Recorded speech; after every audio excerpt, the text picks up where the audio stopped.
تنبيه هام للأولاد اللي بيروحوا المدارس. في الساعات الأخيرة ظهرت أخبار عن إغلاق فصول كاملة في بعض المدارس اللي حصلت فيها إصابات بسبب عدوى القدم واليد والفم HFMD.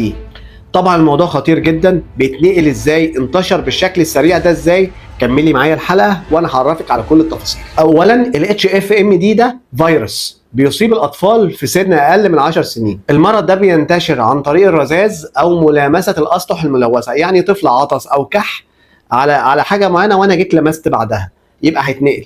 طيب اعراضه ايه؟ ارتفاع درجة حرارة، اعياء يعني تعب بسرعة قوي، كانديدا والتهابات بتحصل في الفم، وقرح بتتكون فوق الفم وفي الجزء العلوي، جزء التنفسي العلوي، طفح جلدي او بثور احيانا بتتكون في اليدين وفي القدمين، واحيانا كتير قوي عند المؤخره عند الاطفال، فقدان الشهيه وصعوبه في البلع. مفيش علاج محدد للفيروس، بس اكيد بناخد حاجه اسمها سيمتوماتيك تريتمنت، علاج للاعراض اللي موجوده. درجه الحراره العاليه بنديها خافض للحراره وحاجات تهدي الالم شويه ومسكنات. راحه تامه، هنشرب سوائل كتير ونهتم بالتغذيه. امتى بقى هنطلع نجري على الدكتور؟ طفل عمره اقل من 6 شهور مناعته قليله، لا بياكل ولا بيشرب، ولو بيرضع مفيش رضاعه، ودرجه حرارته مرتفعه جدا ومش بتنزل، يا ريت نطلع نجري دلوقتي على الدكتور. طيب نتجنب المرض ده ازاي؟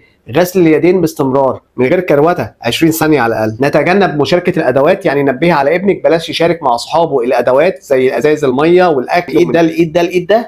واي طفل مصاب يا ريت ما يروحش المدرسه، عشان كده انا محتاجه يرتاح، ثانيا عشان ما يعديش طفل اخر لو راح. ولو ابنك لا قدر الله مصاب يبقى يا ريت تبلغي المدرسه عشان يعقموا الاسطح ويخلي بالهم من بقيه زمايله في نفس الفصل ويعملوا اجراءاتهم. لو التزمتي بالتعليمات اللي انا قلتها دي يبقى المرض ان شاء الله هيخف من 7 ل 10 ايام. المرض ده مش وباء يا جماعه ولا حاجه، ده مرض موسمي وله مواعيده بتيجي كده كل سنه، اتاك لحاجات معينه كده، يا ريت ناخد بالنا منها.